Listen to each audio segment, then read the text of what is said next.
The first scarecrow appeared at the corner near my apartment. Well, the first scarecrow that was reported on, as best as I could find. I actually remember seeing it from my balcony when I was getting ready to head out in the morning.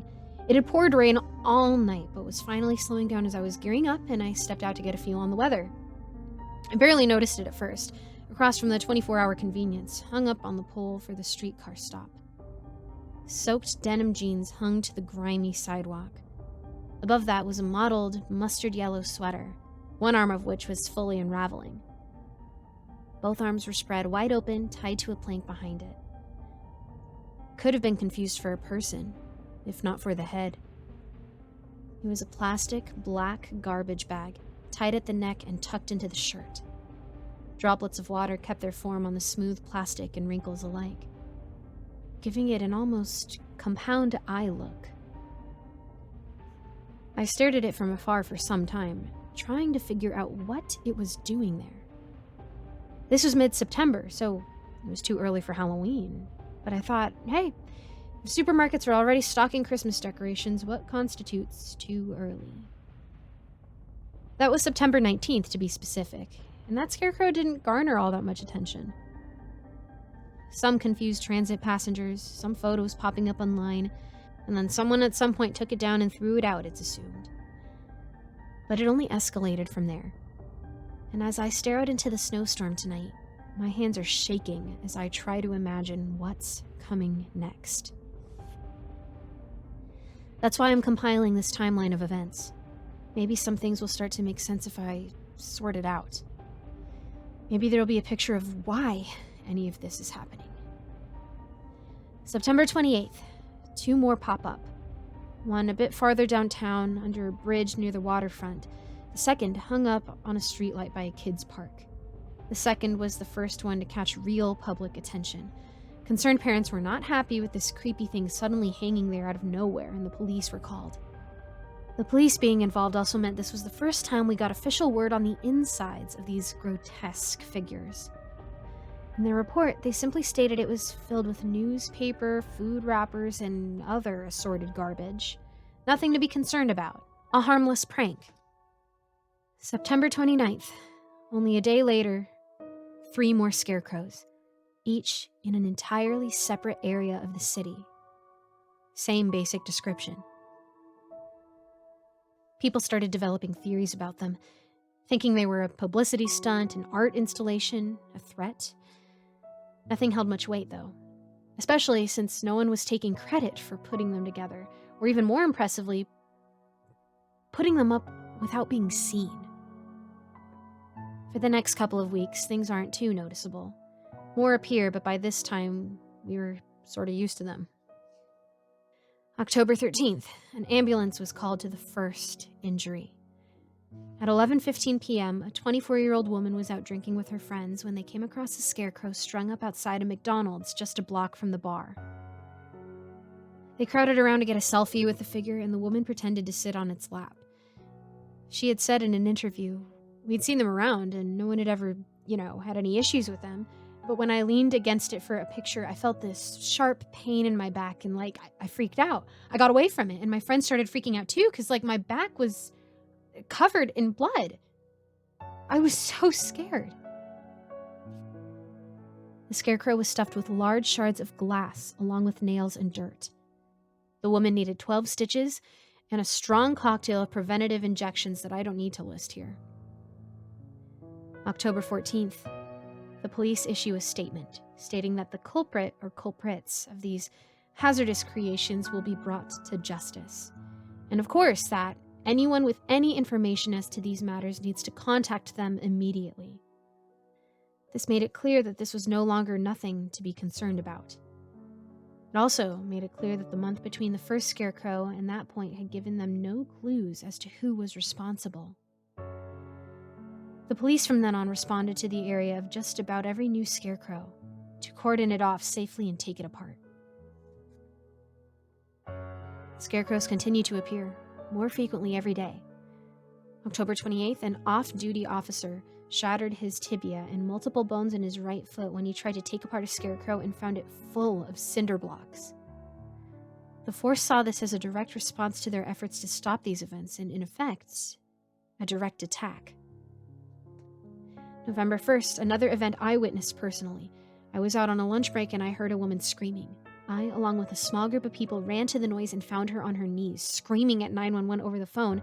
It's holding a baby. It's one of those things, but it's holding a baby. I stayed with her, but saw a few people walk off down the street. I could see the shape strapped to the tree, a stained white plastic bag for a head, its arms not spread like the others, but identifiably holding something close to its chest. Shortly after, everyone was moved back as the police arrived, along with the paramedics. The woman continued to sob, but the ones who checked the situation out before the police told her that there was nothing but dead leaves and trash swaddled to the scarecrow. November 6th, several news sites began reporting used needles found in multiple scarecrows. I can't find any reports corroborating these claims, but it's possible they were found and done away with without involving the police for whatever reason. I think it just may be faulty reporting, but worth mentioning at the very least to illuminate the frenzy we were moving towards. November 12th, flashing lights filled the night as fire engines wailed.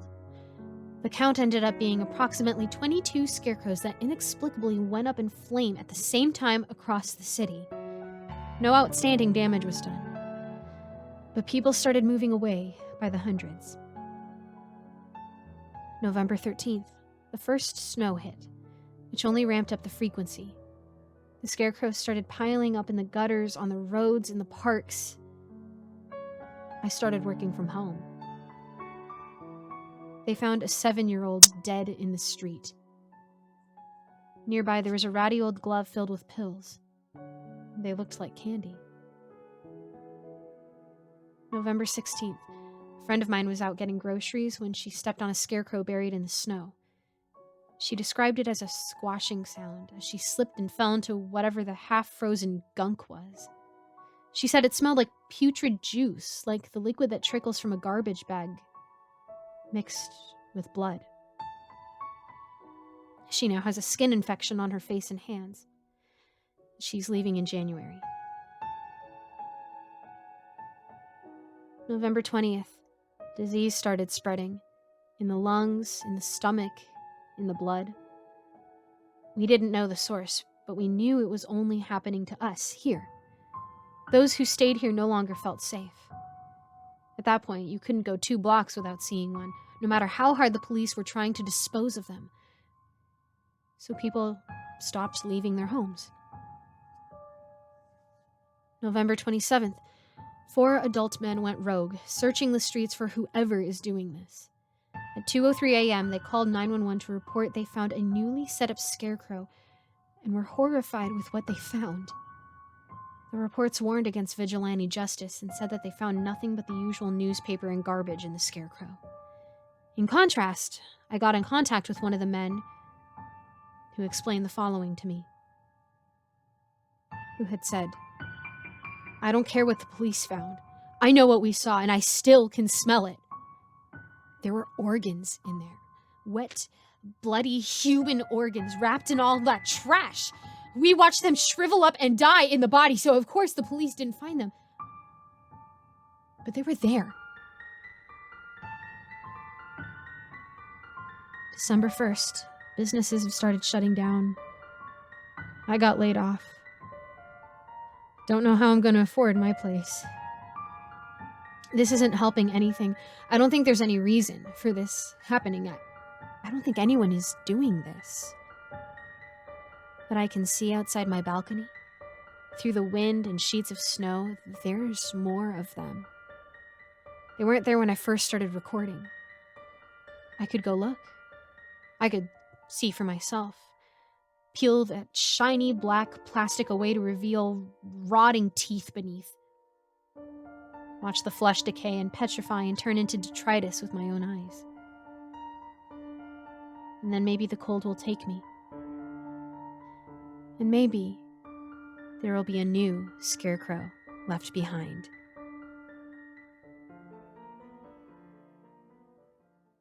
Hi guys, thank you so much for watching this video. Big shout out to my patrons, Leaf Ninja, Roy Larimer, Mr. Creepypasta, Nicole Kister, Neon Scoundrel, William Dolphin, and so much heresy.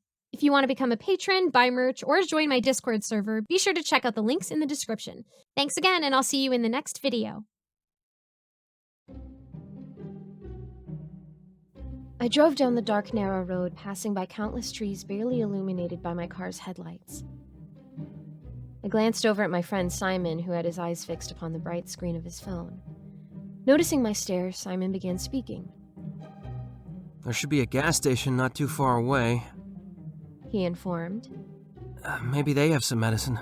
You think they have medicine to stop foot pain? I asked in a doubtful yet hopeful tone. I don't know, maybe. My foot, specifically my Achilles tendon, had began aching since a few hours ago, cutting our annual camping trip short. A short few minutes later, I saw the unmistakable illuminated sign of a gas station. I gently parked in the parking lot, careful not to put too much pressure on my foot. Simon jumped out of the car and quickly walked into the gas station. With nothing better to do, I began to reset my eyes for a moment, as I hadn't gotten much sleep in the last few hours of constant driving. A short moment passed when I was awoken to Simon returning into the car and slamming the door behind him. Even through my tired eyes, I could see that Simon was distressed. All right, don't get mad, but I think I left my wallet at the campsite. I threw my head back and let out a long sigh. Are you serious, Simon? Look, I'm sorry. I could have sworn I picked it up before we left. I looked at the packed up camping equipment behind us. You sure you didn't just leave it in, the cooler or something? I mean, I guess I could check, just in case. Simon leapt out of the car once again to forage through our equipment. I found myself quietly praying that he would find his wallet amongst all of the other equipment so that I wouldn't have to turn around and drive back to our site. Yeah, I can't find it. Simon said as he hopped back into the front passenger seat. I placed my head in my hands as I imagined what driving another 2 hours with a sore foot and a tired mind would feel like. I looked back up at Simon, who looked just as upset as I was. All right, we'll go back, but we're going to sleep in the car for the rest of the night. I don't want to drive for any longer than I need to. Simon nodded, signaling that he agreed with me. And so I turned around and started heading down the road we had just come from. I felt my eyelids getting heavier and heavier as we once again passed through the familiar trees. Simon, on the other hand, felt as energetic as he had been in the morning. If Simon was as good at driving as he was at staying awake, I'd be passed out in his seat as he drove in mine. Sadly, though, Simon would have likely crashed into a tree by now, so I was stuck as the driver. After what felt like an eternity of endless road, we finally reached the trail that we had taken earlier to our campsite. I parked right next to the trail, happy that the long drive had finally ended. Simon unbuckled his seatbelt and began to open the door to get out, but stopped when he noticed that I was still strapped. Oh, you weren't coming with me? I pointed towards the clock on my car. Dude, it's 12:22 and I've been driving for 4 hours. I'm tired and my foot hurts. Why would I come with you? Well, you know how I am with being alone in dark forests. Look, Simon, there's nothing in that forest that can do harm to you. It's not like a badger is going to pull a knife on you. All right, then. I guess you're right. I am right, I replied in a slightly annoyed voice. And plus, in the unlikely scenario that you do find yourself in danger, you could just call me or 911. After this, Simon began to calm down a bit and was ready to venture out into the darkness of the forest. Through tired eyes, I watched as Simon made his way down the trail and soon disappear from my view. After ensuring that he didn't chicken out, I let my eyelids close shut and swiftly fall asleep.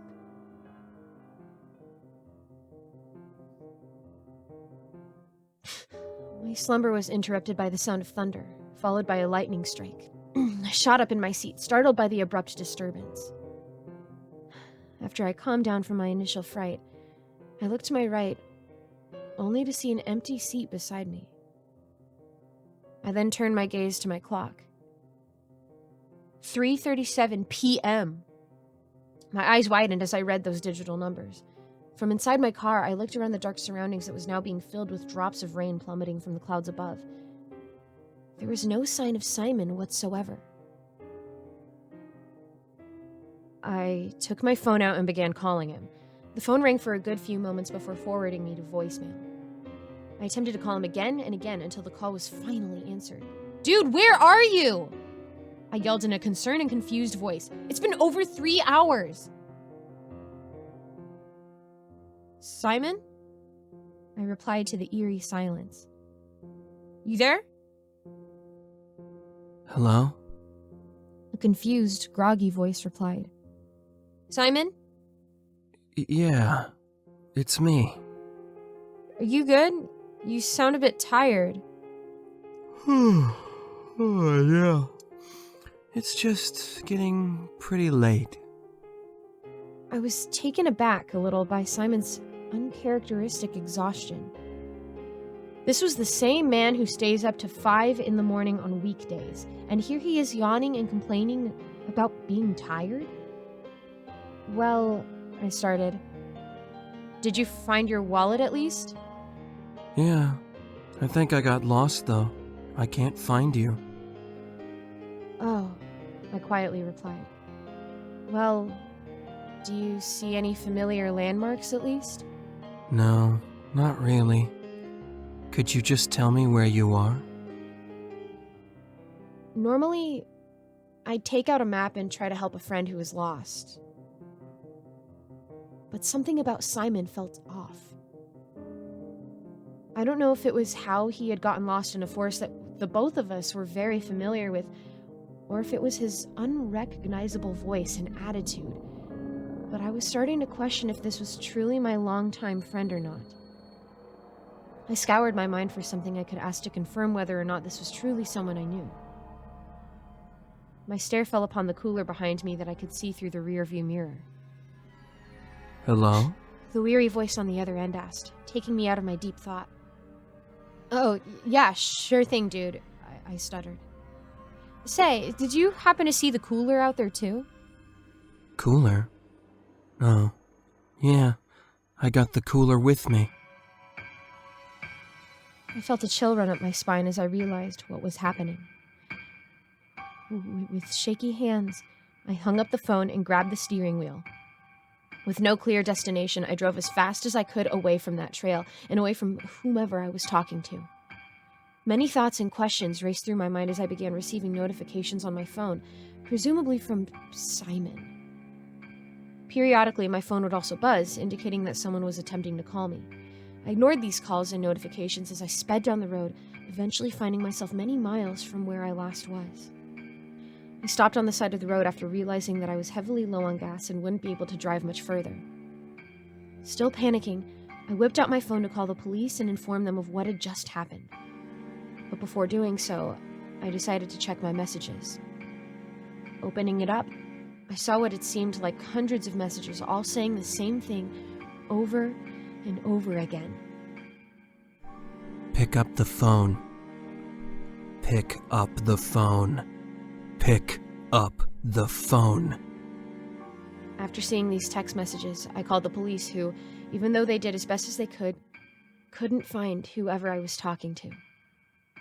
They did, however, find Simon, brutally stabbed to death just 2 miles from where I was parked. Even to this day, I still have nightmares wondering what would have happened if I had given whoever I was speaking with my location.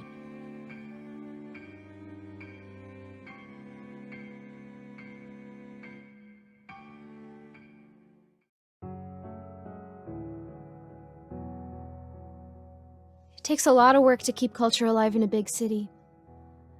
I've dedicated most of my life to arranging community projects and keeping people engaged. Late-night movie screenings, flea markets, chaperoning at youth centers, concerts, game nights, you name it. I'm the face in the crowd that people can't help but to recognize. It didn't take long for me to expand my interest to amateur theater, opera, and ballet. While I didn't know much about what makes a ballet or opera good, I did know a thing or two about promotion and just keeping a steady schedule. So over time, I became a sort of tag-along, and while I couldn't speak a line of dialogue without looking at a paper or stand on my toes or a plie, I'd grown quite essential to the local performance groups. I didn't get paid much, but enough to get by. I had a total of 16 so-called micro jobs that paid the bills. But I'd been looking to get into something a bit more stable. So using my experience with the local cultural scene, I applied for a full-time job at a local and very prestigious ballet school. This place had international recognition. And lo and behold, I got the job. Mostly administration and logistics, but I also just helped out during classes. One of my favorite things to do was to help with the flyers and social media accounts. I've always been a bit of a hobby photographer, and ballet has such stunning visuals. I had worked there for 8 months when we were putting on one of our biggest shows yet, our rendition of Coppelia. There'd been all kinds of drama for months about who was getting which part, what venue we would use, what costume design to go for, all kinds of issues. I tried to help out to the best of my abilities, but there was a limit to what I could do. I'd run up on a lot of ballet history during my time there, and it is a genuinely interesting subject. So when we were getting close to our first show date, I had an idea. See, back in the late 1800s, there was a tradition among certain Parisian companies to perform a ghost ballet. It was essentially just a final rehearsal with a few more extra steps, but it was something I'd never seen performed before. The ghost ballet is performed the day before the first show. It is performed to an empty audience and with no music. The idea is that keeping the seats empty, you leave the room for past dancers to bless your performance. And by performing without music or killing the music, it leaves room for instruments past to be heard by the spectral audience. It's all just a way to remind the performers of their prestigious history and also paying your respects to those who came before. The dance itself is usually just a silent version of whatever you're debuting the following night. I suggested we perform a ghost ballet before a Coppelia debut. I could take pictures and make a few posts about it on social media accounts. Heck, we could even make it a bit spooky by using the black outfits from our Swan Lake performance. It would make the rehearsal a bit more fun while also paying tribute. Everyone was on board. Sabrine, who had the role of Swanhilda, went all in. She even suggested we take it a step further by inviting friends and adding a sort of skeletal makeup. I wasn't completely on board with it, but the others loved it. So how could I say no? So when the night of the ghost ballet came, it was a mini event in and of itself. There were about 20 people in the audience, and we dimmed the lights. The music was turned off, but it felt like we missed the point of it when there were friends and family invited. The point was to keep the seats empty, but yeah. Times change, I suppose. The performance went perfectly fine. I think the relaxed atmosphere made them all take a few more risks and really give it their all. People were cheering from the crowd, and in the dim lights, it all looked sort of haunting in a way. Just hearing their feet and panting was strangely unnerving. I took plenty of pictures. Our followers would love this. When the show was over, I couldn't help but feel like I'd done something wrong. The dancers seemed happy, though. 2 of the guests even brought flowers to throw on stage. Mostly discolored blue sunflowers picked outside, but still, it was a nice gesture. Sabrine was beaming. But all in all, this hadn't been a true ghost ballet. But the dancers were happy, so all is well that ends well. Not quite. As I was driving home that night, I had this awful feeling. I'd uploaded a few pictures and made some posts on our social pages, but I couldn't help but feel that we'd missed the point. They just had fun with it, but the tradition itself had originally been a means of reverence. It wasn't meant to be posted about online or for the dancers to dress up in black with skeleton paint. Would we do that to an ordinary audience? No, of course not. This wasn't a circus. Halfway home, I remembered that I hadn't properly engaged the alarms. The code was still tucked away in my wallet. Sure, I'd locked the doors, but without any alarms, anyone could just pick the lock and walk right in. It would probably be fine, but I felt like I had to do something right. If only just one thing, So I turned around and drove all the way back. I heard my phone ding over and over with likes, shares, and messages. The ballet after dark aesthetic was an interesting take and made for great pictures. Maybe it would inspire something new someday. Once I got back to the venue, I double-checked all the doors and windows. Not only had I missed turning on the alarm, I'd left one of the back doors unlocked. As I locked the place up and turned off all the lights, I hurried through the main hall to lock down the side doors. As I was about to turn off the alarm, I noticed something. A single light that refused to turn off. It wasn't one of our spotlights, as the light flickered like a flame. I heard the unmistakable sound of footsteps. "Anyone here?" I called out. "Sabrine?" No answer. Without a word, someone walked out on stage. She was dressed in this large black dress with puffy shoulders and a black scarf. She tiptoed on her bare feet. With every step, they snapped like twigs. With every step, they snapped like twigs. A ballerina is graceful and elegant, and to some degree, that described the woman who'd stepped out on stage. She might have been a great performer once, but that was no longer the case. The harsh overhead light made it hard for me to distinguish her facial features. Her ill-kempt blonde hair made it even harder. As she stepped out in the middle of the stage, I couldn't help but to stare. Every step she took was calculated. As she took the arabesque position, I could tell something was terribly wrong. Her legs struggled to remain straight, and she had no strength in her left foot. She had trouble keeping her balance, and I could hear painful sounds as bones and sinews snapped under the pressure. Her black scarf wasn't just an accessory. It was there to keep her wobbly neck in place. As the scarf slowly unraveled, I could hear the crack of her neck as she moved from position to position, as she readied herself for a Sisson jump. I just gasped a hoarse, "No!" She collapsed onto the floor, a pile of broken limbs dressed in black. Her arm twisted and turned the wrong way, and her right wrist seemed close to falling off. Chunks of her hair were falling out on the stage, and still she tried to get back up, one snapping tendon failing after another. A chill crept up my spine as I noticed wind coming from the ceiling. It almost sounded like a flute. I let out a forced breath only to see it blossom into a cloud. How hadn't I noticed the cold? The performer couldn't get back up and instead just lay there. I had to show this to someone. I just had to. Someone had to see what I was seeing. As I brought up my phone and aimed the camera at the stage, I felt a light tapping on my shoulder. "Pas de photo?" somebody whispered. Somebody cold. I put down my phone. It seemed like an eternity. I just stood there, watching. The broken woman groaned and turned, failing to get back on her feet. Instead, just lay there, writhing back and forth like a wounded insect. Her frustrated cries echoed from the stage, groans turning into pained wheezing. Without turning my head, I tried to see whoever was behind me. I didn't want to turn around. I had this instinct screaming at me to just wait it out. One more bad move and I might not make it out. Rational thought would have to take a back seat. I must have stood there for the better part of 10 minutes. I was so stiff my feet were getting numb. Suddenly, a cold wind blew through the hall, and with it, the overhead light went out.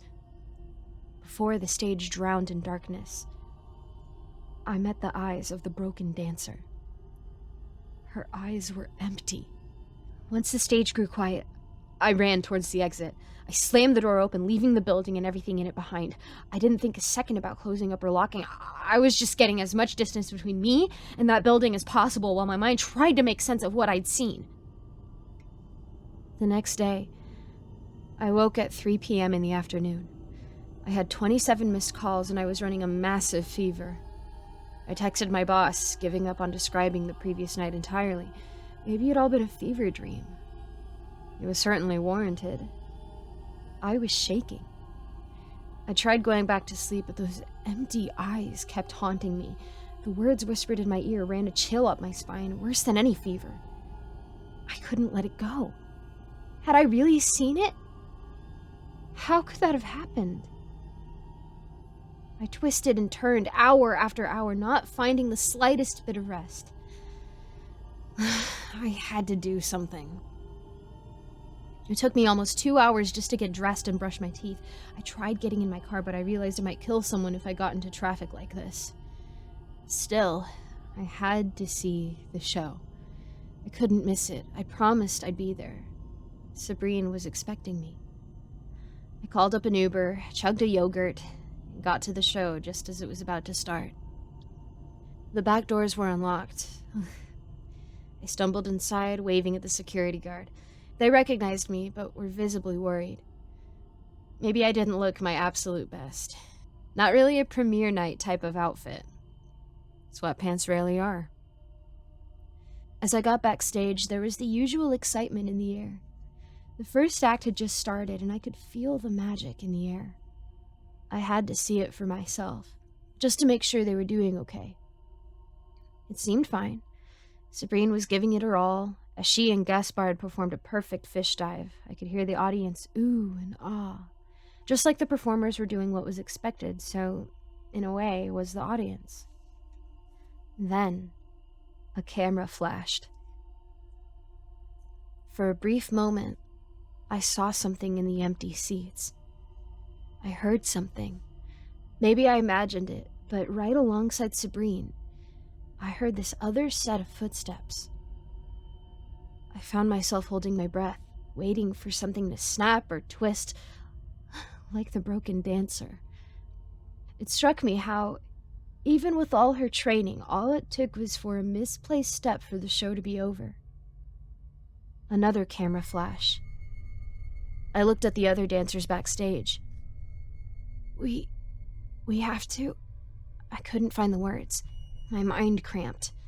I just stared out at the stage, whispering what I'd already been told. Pas de photo.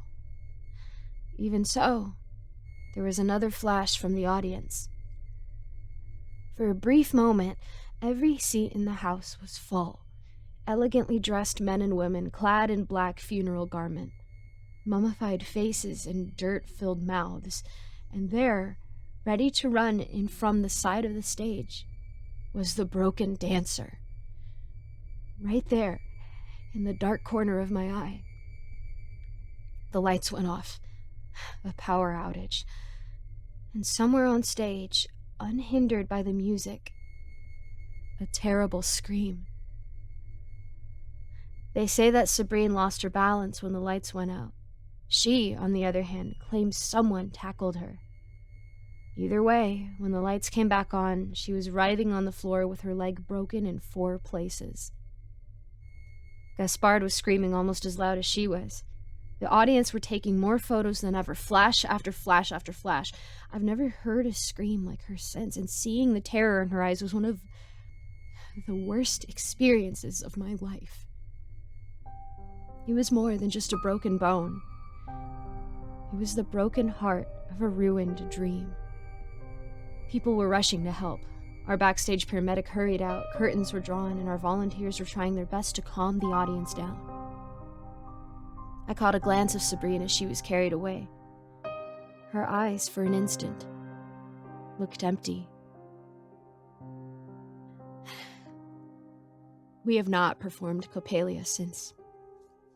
We have changed venues, and I'm no longer arranging ghost ballets. For a long time, I've suspected that it was inviting outsiders to be part of the audience to be the main problem. But I have another theory. See, by the turn of the 19th century, photography was still a budding art. It was forbidden at many venues, and many ballerinas refused to allow photographers. In fact, that was one of the many rules of the Parisian companies, from which the tradition stemmed: pas de photo, no photography. I can only hope our transgressions are forgiven in time. I hope Sabrine is allowed to recover. And I hope dearly that someday I can forget those hollow eyes.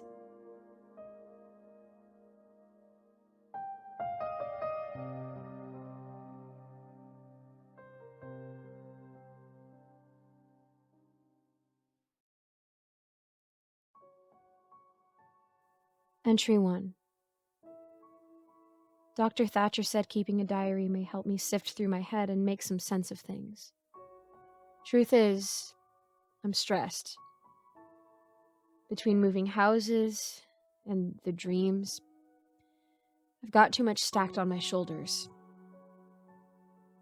I suppose the new house isn't too bad. It's plenty spacious, but something feels off about the faded old wallpaper.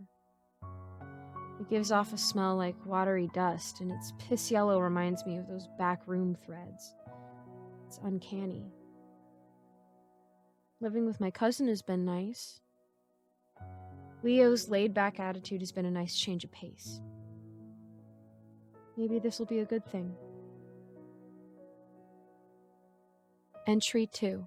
I had a difficult time sleeping. I kept getting the feeling that somebody was in the room with me. Creepy, right? Had another weird dream. There was a gigantic wheel spiraling and convulsing in grotesque majesty above me. It pulsed underneath a thin sheet of yellowed skin, like a heartbeat. Slowly, it rotated and great bells began to ring. And then, it opened its eyes. There were dozens of bulging, glassy eyes scattered all around the flesh wheel. I woke up on my side, staring right at that ghastly yellow wallpaper. Ugh. It was raining hard when I woke up. I think I'll spend the day inside. Leo's got a bunch of old Friday the 13th tapes, and Halloween is in a couple weeks, so I'll take some time to get into the spirit. Entry 3. I didn't have any strange dreams for once. I know that just means tomorrow's will only be that much more unsettling. Still having a difficult time sleeping. Doc recommended a drug called Somnus. It's supposed to knock you straight out at the cost of not having any dreams that night. Sounds like a win-win from my end. I called Doc Thatcher this morning. I'll go see him tomorrow about getting a prescription of Somnus. Leo and I marathoned the first 2 Friday the 13th movies yesterday. We're supposed to watch part 3 to part 5 tonight. It sounds like a decent enough time, and I welcome the peace from unpacking my things from the ward. I found a picture of me and Jasper from before he left, right after I gave him that stupid tattoo. I still don't know why he let me do that to him, but that's how he was. He cherished small, ugly things like that. I hope he's doing well.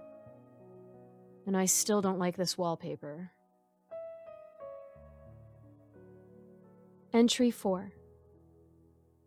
I hope you'll show me some mercy for missing a few days. I've been so wrapped up in the maze of life I'd completely forgotten about this diary. Things are going as well as they can. Somnus has helped me get to sleep, but I still feel a heavy cloud of unease in that room. I got a job, which is nice. It's nothing too special, night clerk at a gas station, but it's a big improvement in my life. Even before I went into the ward, I had a lot of trouble finding a decent job, but this is promising. I always excel in those odd night hours anyway. The manager is nice, one of those southern transplants who immediately becomes your grandmother when you meet her. She's got charm to go around. It really puts me at ease. The guy working day shift is cool enough. We chatted about anime and shared a few laughs. They gave me the heads up about a girl who'll be coming in some nights. Weird little girl, the manager called her. I guess I'll take the bait and see what the hype is about when the time comes. I'll try to be more regular with these. It feels really refreshing to talk about this stuff, even if it's just words on a screen. Maybe Doc Thatcher was onto something with this diary thing. Entry 6. Still no dreams. I sleep more often, but I still find it hard to feel at rest in this yellow room.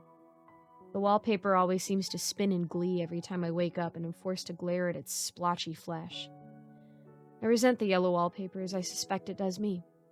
At this point, I'm really likely to just paint over it, if even just to spite it. I've got work tonight. I've had a pretty hard time trying to adjust my sleep accordingly, but I think I've done it. There's an askew serenity cradling anxiety in its arms in those hours. The late night, empty, feels magical to witness in the haze of waking up. Just crickets chirping distantly and the sounds of night wind. I quickly fell in love with those rides to the store. I met the girl last night. I forgot to ask her name. She was a curly-haired blonde girl with a murderous look in her blue eyes, like she was a Manson girl. Really morbid chick. We talked about serial killers a while. True crime turned out to be a common interest between us. She called Ted Bundy a dork. I think I've just made a friend, Doc. I think I gravitate to the scary ones. Entry 7. I had another terrible dream last night. I stood before the meat wheel again. I could hear it, crying out a low groan in my head which was inaudible to my ears. I felt it more than heard it. Blood seeped from the hinges of the great wheel, leaking below in the vast darkness.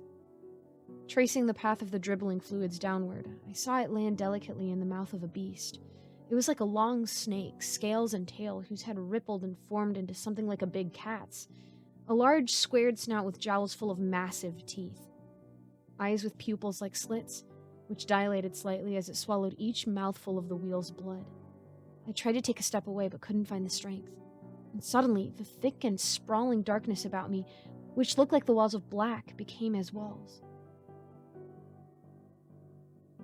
Disembodied and spectral hands flung themselves greedily through the black wall surrounding me on the parallel sides, groping at my clothes and face.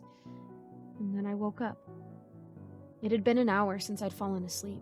I took more of the somnus, but couldn't manage to fall asleep again.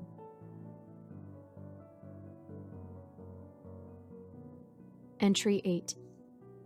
I couldn't sleep much. I doubled my dose of somnus with little luck. Between the past 2 long nights, I must have slept 4, maybe 5 hours in total. I could barely keep my consciousness while working, even while chatting at my new friend. But as soon as I stepped into the house, the anxiety forbade me from resting. I hate that wallpaper. I hate it. Just let me sleep. Entry 9. I have made a horrible mistake. I touched one of those pallid, water-stained walls against my better judgment. I rested my hand against it where I imagined there'd be a beam or board to stabilize the house. A circular hole, a depression in the surface that was covered by the yellow wall skin. The structure of the house seemed to creak and moan in response with such a softness that it had given me the impression that I imagined it. Beneath the wallpaper, something moved. Something soft and wet. I felt it cringe out of reflex when it slithered across my palm. The wall was alive. I can't sleep. Not here. I'm scared, Doc. Entry 10. I still haven't slept. I guess that would put the count around 50 hours about now. I stopped taking the somnus. I just can't let myself be comfortable with this abomination only kept away by thin, yellow wallpaper. What if it was to slip past its prison? It wouldn't take much strength, certainly. I asked about the hole with Leo, and he feigned ignorance of it. Maybe I dreamt it. I'd had nightmares vivid as such, but I remember it all so clearly, and dreams become foggy over time. I can't sleep. I can't allow it.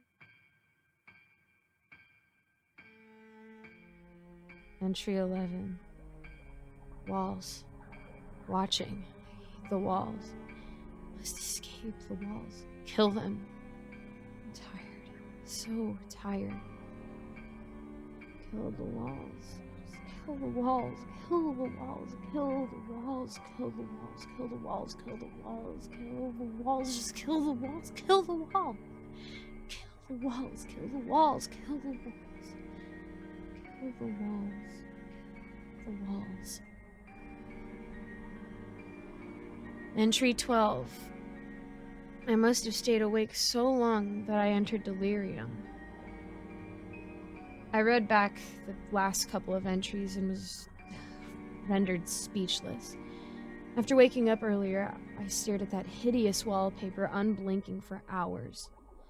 After a while, I saw a spot birthed upon the wall. A small, wet stain being thrust into existence which spread and darkened. I couldn't shake the curiosity, however morbid, and touched the spot, and I suppose I shouldn't be surprised that I felt the sensation of wet meat undulating beneath the wall skin. I withdrew my hand back in fear. I'd had enough of it all. I used a knife to slowly scrape and peel away the wallpaper to unsheathe the grotesqueries which slept behind. Crudely stripping away the hide, I exposed a series of circular holes in solid formation of the wall. Convulsing organs of unknowable origin bulged and protruded from each orifice, tongues suggestively tracing their holes, eyes shaking, scanning every segment of the room, teeth gnashing with great force. Drool poured from the holes with mouths where eye crust had amassed in flaky mounds about the eyes. The teeth were chipped and yellowed as if never cleaned, and I don't suppose they ever would have been. The sight was all too much for me. I'd slept, I'd come down from the heights of psychosis, and yet the hauntings stayed with me, peering with lurid eyes and licking their grimy teeth. I ran. I'm writing this from a hotel, fighting off sleep. I can't let myself sleep. Note: the last entry was from a week ago, and after a few days of silence, I'm afraid the nightmares are back. I still can't go into most old houses without a tinge of paranoia in the back of my neck. I still don't sleep well. I guess I'm posting this here to try and make sense of the past few weeks. I figure you guys might know something. And I need to know what is hiding in Leo's house.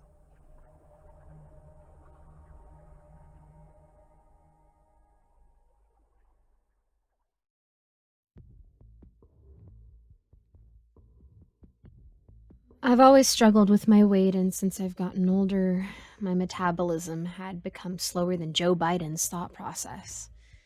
I've tried every fad diet from low carb to low calorie, and I never could achieve the results I wanted. So I got discouraged and fell back into my old eating habits. I'm sure some of you can relate. I was perusing the dark web one day to satisfy my morbid curiosity when I came upon an ad that said experimental weight loss program. I thought to myself that it was probably some kind of scam, so I didn't bother clicking it. I looked at the clock and realized I'd lost track of time. So I figured I'd better go to bed because I had to work the next morning. After I came home from work the next day, I fixed myself a sandwich and sat down on my computer to browse the dark web as I do every night. I guess in a way, it was an addiction for me. You can find pretty much anything you can imagine, from black market organs or freshly packaged mystery meat ready for consumption. Pretty macabre stuff. I came across the experimental weight loss ad again, and I guess curiosity and desperation finally got the best of me. So I clicked the link while crossing my fingers that it wouldn't be a scam or a virus. 5 lucky winners will be chosen from hundreds of applicants to join our experimental weight loss program. We are offering you $10,000 and a chance to shed those pounds you've been trying so hard to lose. Our team of professionals, researchers, and doctors are here to help you safely and effortlessly achieve your weight loss goal in our very own state-of-the-art facility. Please fill out the application below to receive a chance to win this life-changing, once-in-a-lifetime opportunity. Why not? I thought to myself. After all, I was broke and fat, so I had nothing to lose besides my jelly rolls. There's a likely chance I won't win anyway. I've never been a lucky person. I filled out the application while reminding myself to not get any high expectations about being chosen. I got up from my computer and started to go take a shower when my phone rang. It was an unknown number, so I didn't answer it. Probably a debt collector trying to get money I owed for hospital visits. I was living on ramen and Chef Boyardee, so I don't know what they expect from me. I'm no cash cow by any means, just a broke cow. A few seconds later, the phone rang. Unknown number again. Usually debt collectors won't try calling multiple times in a row. Maybe it's someone I know. I should just answer just in case. Could be important, I thought. Hello! The overly cheerful voice exclaimed. Could I please talk to Jade? Yes, this is her, I said cautiously. We received your application for the weight loss experiment, and I am happy to inform you that you have been chosen as one of our lucky participants. That was fast, I said surprisingly. I literally just filled out the application 5 minutes ago. I didn't expect to actually be chosen. We are very eager to meet you and help you on your journey for a new you. I will be emailing you some more forms to fill out before you leave, and I will also attach an address for you to meet us so we may chauffeur you to our facility. Thank you, I said hesitantly. I will start filling the forms out right away. Perfect! We are very excited to meet you, Jade. Goodbye! That was weird. How do they receive and review my application so quickly? I pondered. It seemed a little suspicious, but I was so desperate that my judgment was clouded. I should have listened to my oversized gut. The form that was emailed to me was some sort of ridiculously long contract that I was expected to read, but I never take the time to read the fine print. I wish I had. Maybe I wouldn't have ended up in this predicament. I initialed and signed in all the blank spaces and emailed it back to the company. The separate email I received was an address to meet up with one of the team members in the morning. It also stated that the experiment would last 3 weeks, so I'm glad I had vacation time saved up for my job. I just hoped it would be worth all my hard-earned time. I was a little on edge because everything was moving along so quickly. I left early the next morning because I had a 6-hour drive to the address. I wasn't thrilled about driving so far away, especially alone. If anything happened to me, I had no family or friends to report me missing. I had gotten in a bad argument with my mom and dad a while back, so it's been years since we spoke. I'm pretty sure my boss wouldn't miss me either because he always talks about how expendable we are. So we should always be working hard every day to prove we earn our crappy pay. He's such a douchebag. I finally arrive at my destination in the middle of nowhere. Nothing but desert for miles all around. There's a black SUV waiting for me, and as I slowly walk toward the vehicle, a tall, well-dressed man steps out to greet me. "Hi, you must be Jade," he says with a big smile on his face. "Yes, sir," I said nervously. "Nice to finally meet you," he says as he shakes my hand. "My name is Malcolm, and I'm one of the researchers for the experiment. I'm sure you're tired after that long drive, so let's get you to the facility so you can rest." "Sounds good," I said as I climbed into the back seat. I got more nervous the further we drove down the empty desert road, but it was too late to turn back now. I thought to myself, if I had been watching me as the main character in a horror movie, I would have been yelling at the screen by now to say how naive and stupid I was for driving hours away to meet a bunch of strangers in an unknown place. My thoughts were interrupted when Malcolm suddenly spoke. "I know you must be nervous considering what little information you've been given on the location and details of the experiment, but I assure you that you are in the best of hands and will make sure you are comfortable at all times. We will brief you on the process when we arrive, and tomorrow morning we will begin." "Okay, awesome," I said sheepishly. He must have felt my apprehension growing. "How much farther until we're there?" "It's the next turn up ahead, nearly there," Malcolm said reassuringly. "Well, this is it," Malcolm said cheerily. "What do you mean? I don't see any buildings for miles," I said, concerned while preparing myself mentally to be murdered in the middle of nowhere due to my own stupidity. "You'll see," he said excitedly. He pulled a small remote device from his pocket and pushed the button while pointing toward the flat sand and tumbleweeds. I was shocked when 2 large metal doors emerged from the ground, parting the sand away. "Secret underground entrance to our state-of-the-art facility," he said excitedly. "We'd like to remain as remote as possible so no one can have access to our research that we have spent years gathering. All of our researchers and doctors are family because we don't want to risk having an outsider stealing our hard-earned progress for another company." I nodded and stayed silent.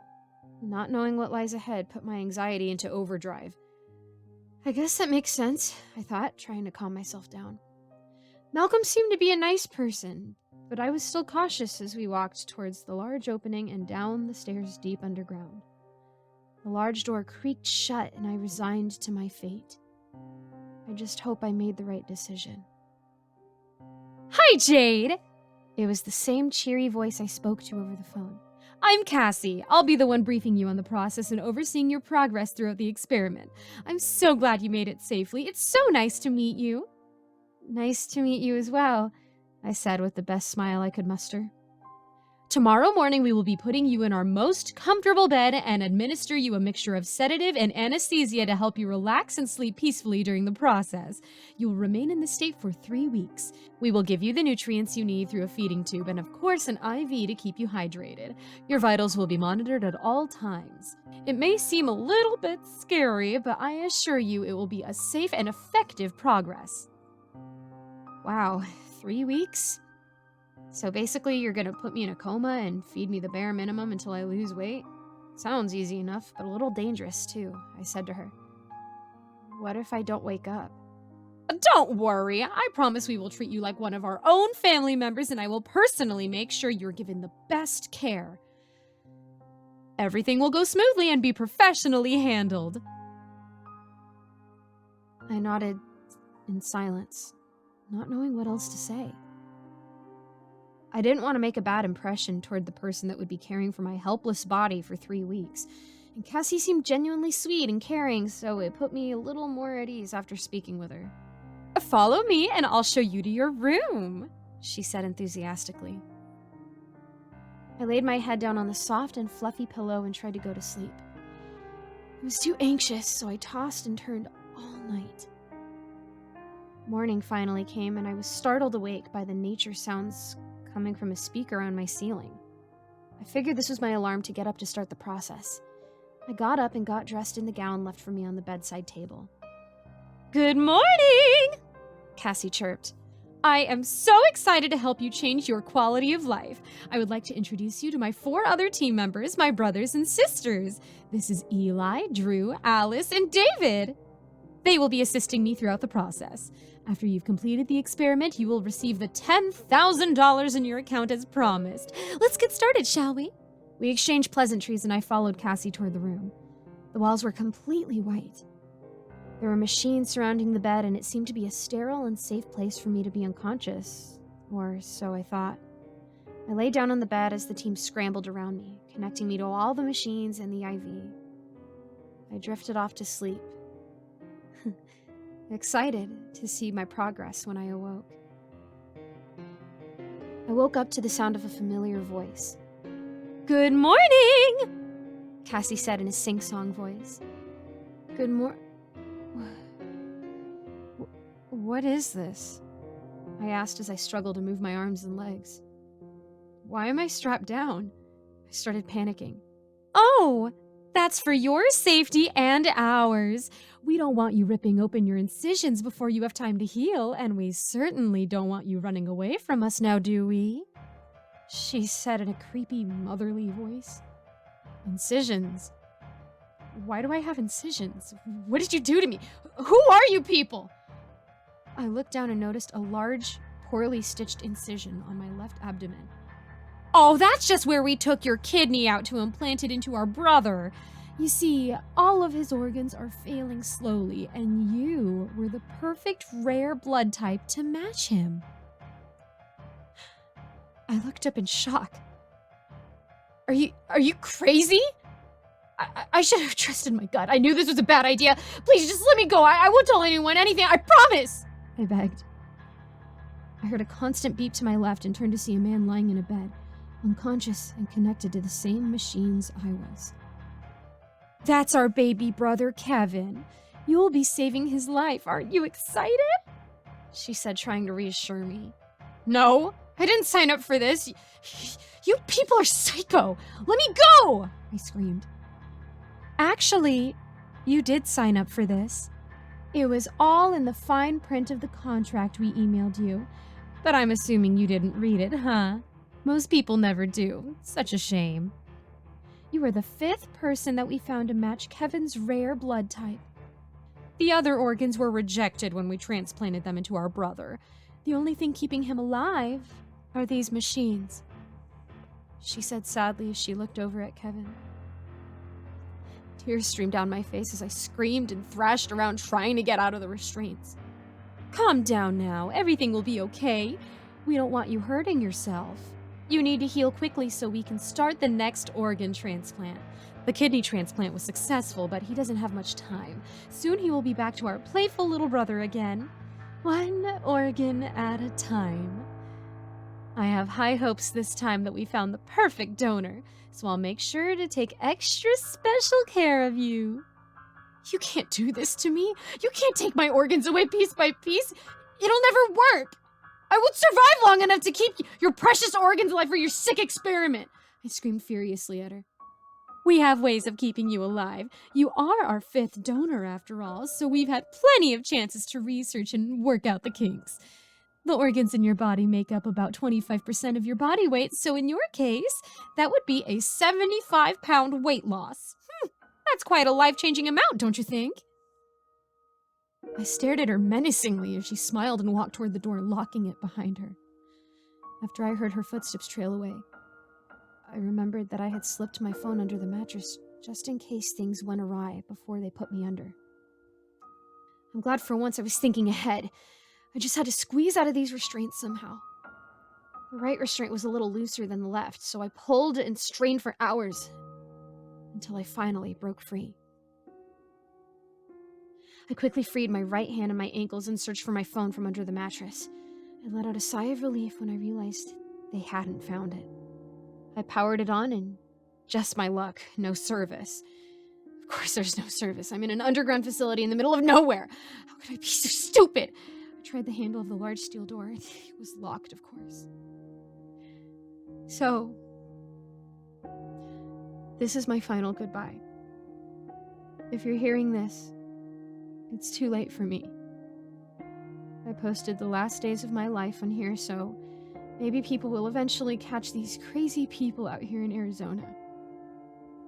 Hopefully my organs will all be transplanted successfully so no one else has to go through the same horrible and twisted situation. I love you, Mom and Dad. I'm sorry I didn't get the chance to tell you that often since we last fought. I guess I'll see you again in heaven one day.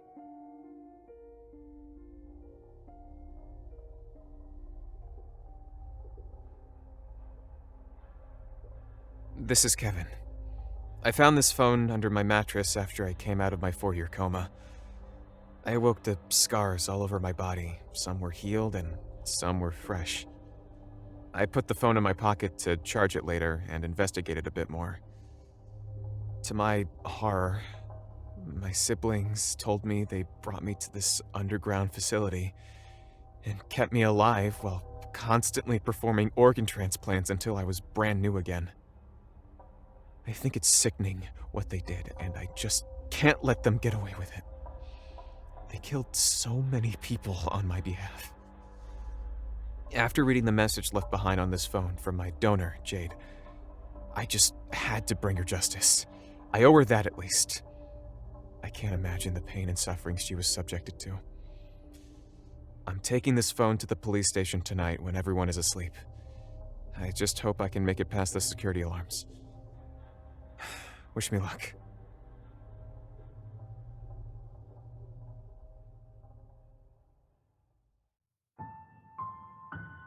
We didn't know where it had come from. We didn't care. We got it on the cheap for the construction of our new house. They'd claimed it was a loamy soil, and that's all we cared about. Good for house foundations and whatnot. A guy with a dump trunk that looks like it's from the 1960s shows up and unloads dirt onto our land. The truck is faded, chipped, and rust-pimpled. Back of the truck is rigged with old stakes of wood. The guy has a mustache that looks like 2 fat, hairy worms through the distorted glass. We don't talk to him. We leave his money in our mailbox for when he returns with more dirt. Almost a year later, Nikki and I and the kids have just moved in. New house. We're all sitting on the couch watching TV. Cable and internet just installed. Something attracts our attention on the little shelf to the right above the TV. Something up there totters and starts to slide. The urn that contains the ashes of Nikki's sister shatters on the ground. We sweep up the ashes. Nikki cries. The kids go to their rooms. Did the constructors build the house level? We should get someone to come out and double check. The kids are in their rooms. An hour or two passes. I rub Nikki's feet. It gets close to lunch. It's Sunday. I've got pasta and vegetarian meatballs going. The kids are in their rooms. We hope, doing homework so that we can all watch TV again later. I'm tasting the 3-cheese tomato sauce that's been simmering, blowing on it and tasting, when we hear a pounding racket on the other side of the house. I hit the handle of the pot and the tomato sauce flies up on my chest. It burns like fire. It drips down slowly like partly coagulated blood filled with 3-cheese pus. There's that pounding on the other side of the house. Nikki's up off the couch. You okay? Yeah, I say. I don't think I was burned too bad. Sure, it saved me. Before I finished answering, Nikki's running to go check on the kids.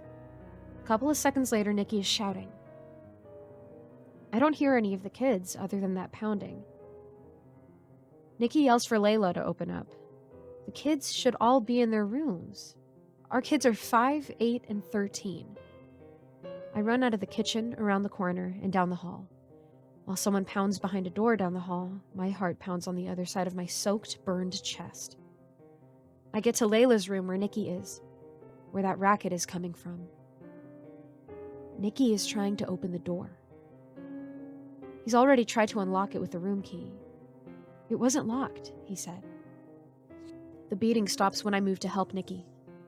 When we do, no one is inside. We check under her bed. We pull out a zoo of teddy bears from her open closet. Layla, our 5-year-old, is gone from her room. Nikki had just stopped crying about his sister's ashes, but now there are fresh tears. Like a living ink stain spreads out inside of me. It spreads as we go to each room. We find that all of our children are missing. But there are common themes. Open windows with dirt on each windowsill. We hadn't noticed with Layla's room because the curtains had been in the way. We hear something scraping over the floor back where we had come from. When we get to the kitchen and the living room, we find chairs propped against the front and back doors. Then we hear something like muffled screams or cries outside, like mouths being covered with hands. Nikki and I are panting and shouting our throats out as we try to budge a chair at the front door. It feels like it's always been there, like it's always been part of this newly constructed house. We split up, one at each door. We try to pull loose either chair. The front and back doors are wedged shut with chairs that will not move. We sprint around to the windows. The ones around the living room and the kitchen are all jammed, and we can't open any of the bedroom doors. Memories we've had with Layla, Emily, and Zoe flash through my mind. I don't want to know what Nikki is thinking. I'm more afraid than I've ever been. A hacking, splitting noise startles me so much that I release my grip on the chair at the front door and fall down. I get up and follow the noise until I can see Nikki has an axe. One I'd forgotten about that had still been packed away. He has it, and he's going to work on the chair at the back door with great big grunts. I can no longer hear the muffled cries outside. Running over to Nikki, I slide across the linoleum of the kitchen. I almost fall again before I get there. I dive into the weakened chair and it collapses under my weight. I get up coughing, somehow not impaled by any pieces of wood. Nikki opens the door. Air and sunlight, a breeze and birds and squirrels. Should be an ordinary, beautiful day. We rush out the back. We don't see the children out there, but their muffled cries had come from the front, hadn't they? The backyard gate about gets torn off of its hinges as Nikki and I barrel ahead. I keep thinking we're too late. And then we see them. They're out there, about halfway between our house and the street, playing in the dirt. That dirt should be covered in grass sod. The squares of grass had been torn aside and stacked up. Layla, Emily, and Zoe, ages 5, 8, and 13, are all playing together in the dirt. It's strange to see a 13-year-old playing with her younger siblings. Even stranger to see a 13-year-old playing in the dirt. Nikki screams, reaches out, and grabs my tomato sauce-soaked shirt so tightly that I can feel his nails digged into my burned flesh. I see what he's seeing. Before, they'd had their backs to us. But now Layla and Zoe have turned around. As they play in the dirt, their eyes are shut. They stay shut. Emily, our middle child, is still facing the street. I notice another thing. Their bodies don't look like they're moving on their own. It's like someone else is moving them. Nikki pulls me as he runs, until I'm snapped out of my stupor. We're expecting the kind of struggle we'd had with the chairs. There are no axes we can use here, though. These are our children. They have a pulse. They're breathing. Nikki and I try to move our children, who dance in our arms. Something has them and won't let them go. Something strong. It smells foul. My initial thought is that one of our kids has soiled themselves, but it doesn't smell like that. We struggle, afraid to use too much force and afraid to use too little. Layla murmurs vomit, her eyes still closed. It covers her like the bib of tomato sauce on my shirt. Only after a passing car honks are the children released. Nikki and I try to push them together so they don't get hurt from falling. Parental instinct. Later, our children sleep into the night, but by then we are staying in a hotel. They wake up muddled. They remember nothing after going to their rooms. Nikki and I call around as one night at the hotel stretches into a week. Like before we'd bought it, we didn't get much info about the history of our land. But thinking about how our kids had been playing, or forced to play, in the dirt of our yard, I recall the creepiness of the guy who had delivered it. We tried dialing the number of our dirt guy. It had been someone who had responded to our request for various constructive services in our area. We hadn't even asked for the dirt on that forum, but they'd replied with such a cheap price. We had no idea at the time whether they were an established company or just a random person in our area with a lot of dirt. When we call, we get the message that the number has been disconnected. So we go back and view the posting history of our dirt guy on the forum they replied on. They don't have any other posts. But when we check their profile, we see this line, and only this line in their profile box. The worms crawl in, the worms crawl out. I'd never heard it, but Nikki says it sounds familiar, so we look it up. It's from the hearse song, which first became popular during World War I. Seems like no one knows who came up with it. After that, we do a search of local cemeteries. We find an article about a nearby cemetery that decades back had been discontinued, and the graves all moved because someone kept digging up and playing with the corpses. When we search the disconnected phone number for our dirt guy, we find that the number had at one time belonged to the defunct cemetery. Our children are all right, but it worries us to no end when we wonder what might happen if we stay. Nikki and I are debating whether to put our house on the market or bulldoze it and go into debt.